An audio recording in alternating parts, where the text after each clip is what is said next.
তোর অত কথা শোনার মতো সময় আমাদের নাই। তুই এই মেয়েটার ঘরে ঢুকেছি, তোকে এই মেয়েকে বিয়ে করতে হবে। কি বলছি বল।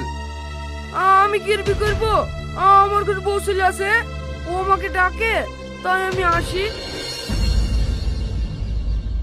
তার লাগে ও আমার সাথে মাঝে মাঝে টাকাও নেয়।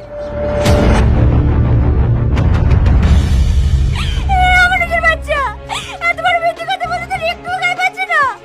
জানোর কথা কর, আমি তো তোকে জানাই রেখেছি। ও গো মেয়েটা, এভাবে গলাবাজি করছো কেন? একটা পরপুরুষকে জায়গা না দিলে এমনি এমনি ঘরে ঢুকে পড়বে।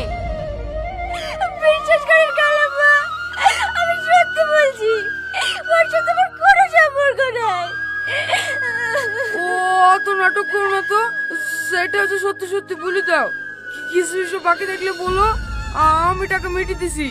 এইসবের মধ্যে আমাকে টাইনো না। এখন তো দেখছি শব্দ সেই মেয়েরই। না না, এত খারাপ মেয়ে আমাদের সমাজে রাখা যাবে না। আপনি কি বলেন ভাই?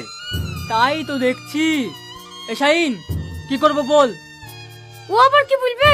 অকাজ কুকাজ করার সময় একবার ভাবেনি ওই বাড়িতে থাকলে আমি এই বাড়ি ছেড়ে চলে যাবো। তুমি কেন যাবা? যেই বাড়ি মানুষের কথা একবারে ভাবেনি সে যাবে বাড়ি ছেড়ে। এই শাহিন, তুই কি বলছি? যেমন তোর কোলে পিঠে করে মানুষ করলো, আজ তুই তাকে বাড়ি ছেড়ে চলে যেতে বলছি? তুই জানিস শুধু তোর বাবার সাথে কথা ভেবি ও নিজের সমস্ত সুখ বিসর্জন দিয়েছে। তোর চাচা, ওসব কথা বলতে হবে না। আমি আজ দোষ না করি, সবার চোখে দোষী। ভালো থাকিস তোরা। এই কলঙ্কিনীর মুখ তোদেরকে আর কোনোদিন দেখতে হবে না।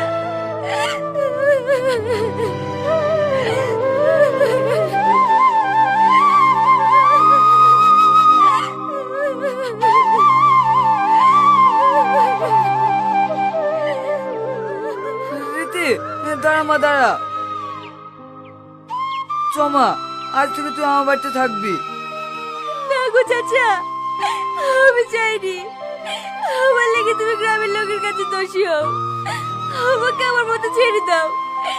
আমার দু চোখ যেদিকে যায় আমি সেদিকেই যাব। চুপ কর, আমি জানি তুই এরকম কাজ করতে পারিস নি। নিশ্চয় এর মধ্যে কোনো ষড়যন্ত্র আছে। আর যদি আমি তোকে এইভাবে ছেড়ে দিই, উপরবেলাও কোনোদিন আমার ক্ষমা করবে না। চ। কিন্তু চাচা।